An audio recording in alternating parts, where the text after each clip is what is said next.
bienvenue dans cette émission spéciale du Culture Mag, en plein débat sur la représentation de la Shoah après la sortie, notamment les controverses sur le film du fils de Saul. La question est posée, la fiction contre le réel et quel réel? Nous sommes avec le directeur du musée d'Auschwitz-Birkenau, Piotr Siewiński. Bonjour, merci d'être avec nous, merci de parler le français.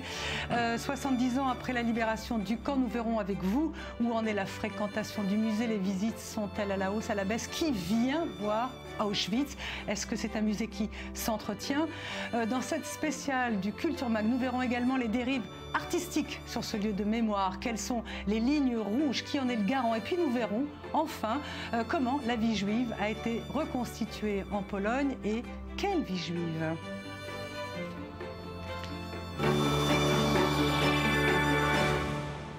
Voilà pour le sommaire. Merci d'être avec nous. Bonjour Piotr Siewiński, merci beaucoup d'être sur ce plateau. C'est quoi le quotidien d'un directeur du musée d'Auschwitz-Birkenau? C'est tout à la fois. Je veux dire, ça part des grandes questions historiques, des grands problèmes pédagogiques, des questions d'éducation, jusqu'aux problèmes de gestion et de logistique, puis à des questions de maintien, je veux dire, d'entretien le plus normal. Alors on va en parler. Je voudrais qu'on parle de la fréquentation, la comptabilité, surtout lorsqu'il s'agit de ce lieu, est absolument épouvantable. Mais j'ai quelques chiffres, vous allez me dire si ils sont justes ou pas, parce que vraiment les sources sont différentes. Les 10 premières années de la création du musée en 1947, la fréquentation est à peu près de 2 millions de personnes. L'année dernière, 1,5 million de personnes. Cette année, les chiffres semblent à la hausse. Est-ce que vous confirmez? Oui, nous sommes partis aux alentours de 400 000 personnes dans les années 90. Et ça a plus que triplé, 1,5 million l'année dernière. Cette année, ça va encore augmenter. Alors, ce que je veux vous dire, c'est qu'il y a désormais plus de vivants qui sont sur ce site que de morts. Comment gérez-vous cette fréquentation? C'est vrai que cela devient un petit peu extrême. Nous avons dû mettre cette année, pour la première fois dans l'histoire de ce mémorial, des maxima horaires, de manière à ce que les gens qui viennent, qui entrent, qui visitent, aient des conditions, je veux dire, de visite suffisantes pour comprendre la profondeur du thème. Ce n'est pas facile, néanmoins, ça reste, je crois, un signe très positif d'un intérêt croissant pour cette histoire et pour tous les problèmes que cette histoire, en fait, nous apporte. Piotr Siewiński, vous avez fait un mémoire sur le Moyen-Âge. Vous nous avez dit hors antenne que vous étiez devenu directeur de ce musée là, depuis 10 ans, dans des circonstances trop longues à expliquer. Mais est-ce que vous avez, en tant qu'intellectuel, d'historien, est-ce que vous avez un regard sur le contenu éditorial de ce que les gens entendent dans les guides? Nos guidons ont 19 langues, ce qui est, je crois, un cas unique au monde, parce que 70% de ces visiteurs ce sont des jeunes. On ne peut pas leur imposer encore une barrière linguistique, ce qui fait que c'est assez difficile de trouver les guides déjà bien formés au départ. C'est un long travail de formation, en fait, une formation continue, un travail sans arrêt avec eux, un travail historique, mais aussi un travail pédagogique, un travail psychologique, je veux dire. Néanmoins, le contenu... C'est important ce qui est dit. Hein, ces guides-là, ce sont nos guides. Hein. Ce sont des gens qui viennent passer des examens chez nous. Des anciens déportés, ce sont ceux-là ou c'est autre chose? L'Union des anciens déportés en France, on produit une sorte d'audio guide, mais avec la parole des survivants. C'est un autre produit, un produit qui était très fréquent pendant des années et qui maintenant s'éloigne de plus en plus. Il est de plus en plus rare que des groupes soient réellement accompagnés par des survivants de nos jours. Piotr Siewiński, est-ce que l'arrivée des compagnies aériennes low cost, est-ce que ça a modifié la fréquentation du site? Je lisais que bien évidemment la France, l'Europe, les États-Unis viennent, mais il y a également la Corée, le Japon, la Chine. Est-ce qu'il y a un changement dans le paysage et l'origine des gens qui viennent? Je ne sais pas qu'est-ce qu'il y a à la source, qu'est-ce qu'il y a à l'aboutissement. Je veux dire, si les compagnies ont répondu à une demande ou est-ce qu'elles ont créé une demande. Néanmoins, il est clair que c'est une histoire dans son symbolisme qui dépasse de loin la géographie de la Seconde Guerre mondiale. Nous avons des grands groupes d'Espagnols, par exemple, ou d'élèves britanniques qui étaient en dehors de la mainmise de l'Allemagne nazie, des gens des États-Unis, des gens d'Australie, de la Corée du Sud, du Japon, etc., qui viennent, qui s'y intéressent et qui y retrouvent en fait des réflexions propres à leur culture, à leur histoire, à leur passé, parfois tout aussi tragique si on regarde l'extrême Asie par exemple. Quid des pays arabes? On va vous poser la question juste après ce petit reportage, ce petit récit de Solal Azeroual. 70 ans après la libération du camp d'Auschwitz par l'armée rouge, quel rapport entretiennent les musulmans et plus largement le monde arabe avec les camps de concentration? Journaliste et président de l'association 11 janvier, Mohamed Sifawi répond à cette question. Les Arabes ne visitent pas Auschwitz. Lieu de mémoire et d'histoire, Auschwitz I et Auschwitz-Birkenau interpellent pourtant toute l'humanité, écrit-il.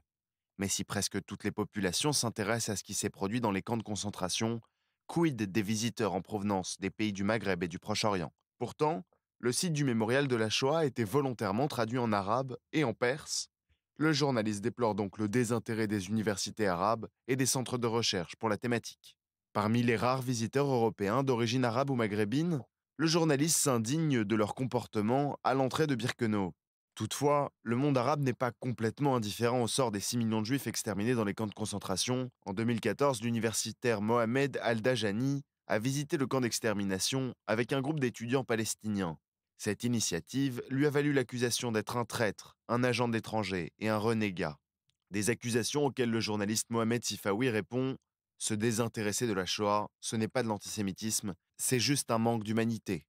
Par un curieux effet de langage dans le jargon de Primo Levi, le musulman qualifie le détenu qui a abandonné tout espoir de s'en sortir. Déshumanisé, le musulman est la victime de la destruction psychique, physique et mentale de l'univers concentrationnaire. Piotr Siwinski, vous recevez des demandes? Non, pas vraiment. Est-ce que vous êtes dans les pays arabes? Pas vraiment. Il est vrai qu'il y a très très peu de visiteurs en provenance de pays arabes. Ce sont des dizaines par pays et par an. Au maximum. Si nous avons des populations musulmanes, ce sont en général des classes françaises, allemandes qui viennent.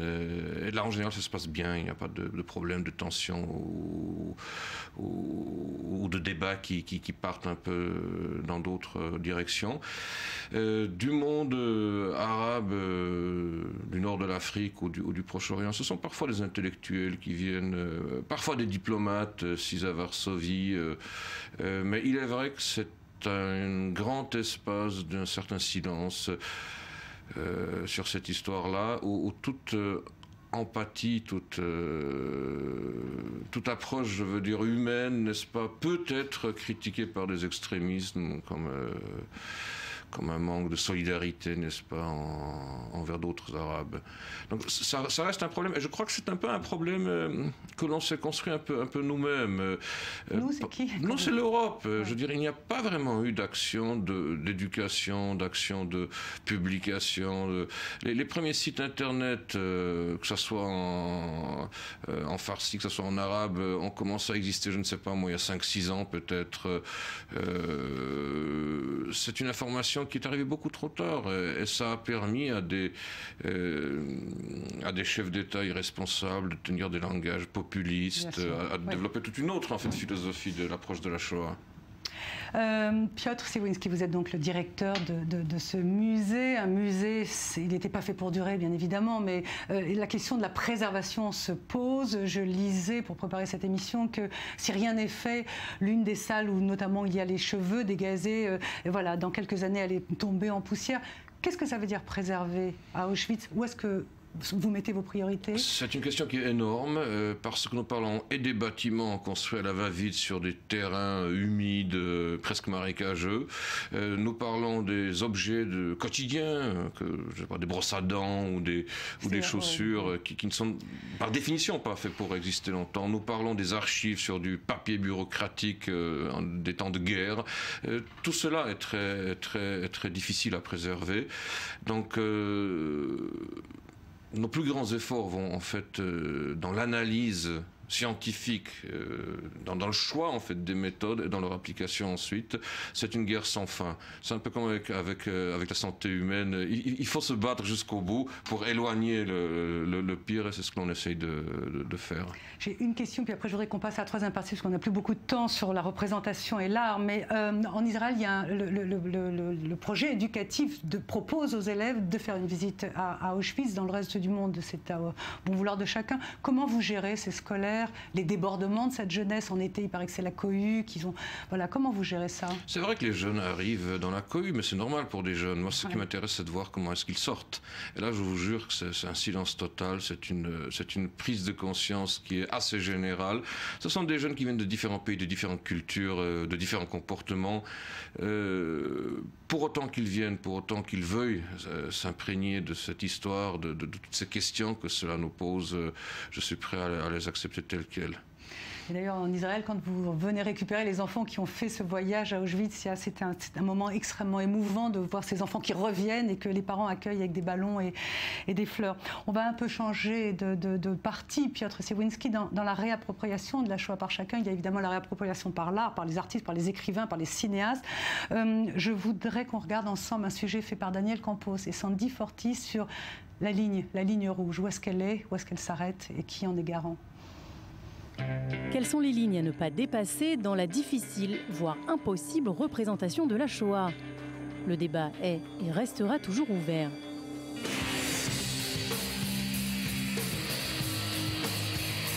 La provocation, elle, appartient à un autre registre. Voici 3 exemples parmi d'autres. Où est l'art, où est la mémoire? À vous de juger. En 2006, une installation réalisée par l'artiste espagnol Santiago Sierra reproduisait une chambre à gaz dans une synagogue près de Cologne, en Allemagne. Intitulée 245 cubic meters, l'exposition a été annulée au lendemain de son inauguration dans la ville de Pulheim-Stomeln.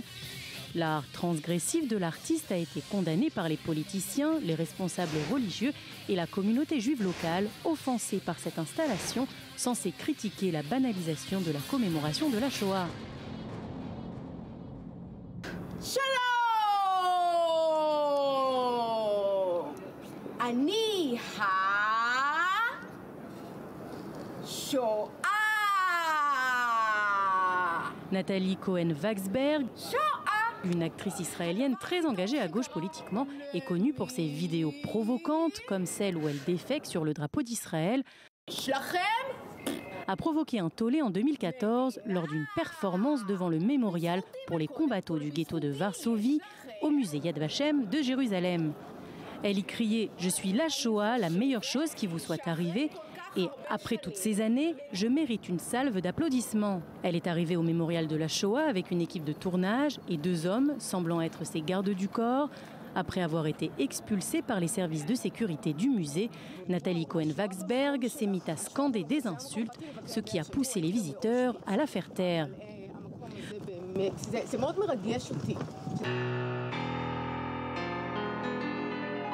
Autre performance artistique controversée, celle de Jane Corman en 2010.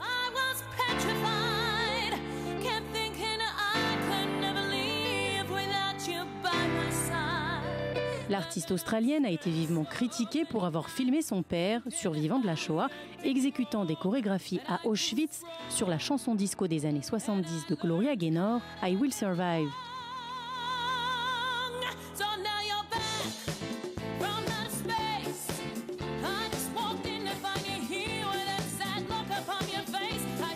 Trois générations de membres de sa famille, tous juifs, ont participé à cette danse décrite comme une célébration de la vie et de la survie. Une vidéo qui n'a toutefois pas plu à de nombreux survivants de la Shoah, affirmant qu'elle banalisait la mort et la souffrance des millions de juifs sous le règne nazi pendant la Seconde Guerre mondiale. Adolphe Corman, 89 ans, sa fille Jane et ses 3 petits-enfants ont dansé dans différents sites représentatifs de la Shoah, notamment à l'entrée du camp de concentration d'Auschwitz, sous l'inscription « Arbeit macht frei », le travail rend libre. Pour lui, cette danse est une célébration de sa survie et de celle des générations suivantes, une affirmation de leur existence. Comme le disait le philosophe Théodore Adorno, il ne devrait plus y avoir de poésie après Auschwitz. Que dire alors de chanter, danser, peindre ou faire des films? La question reste ouverte.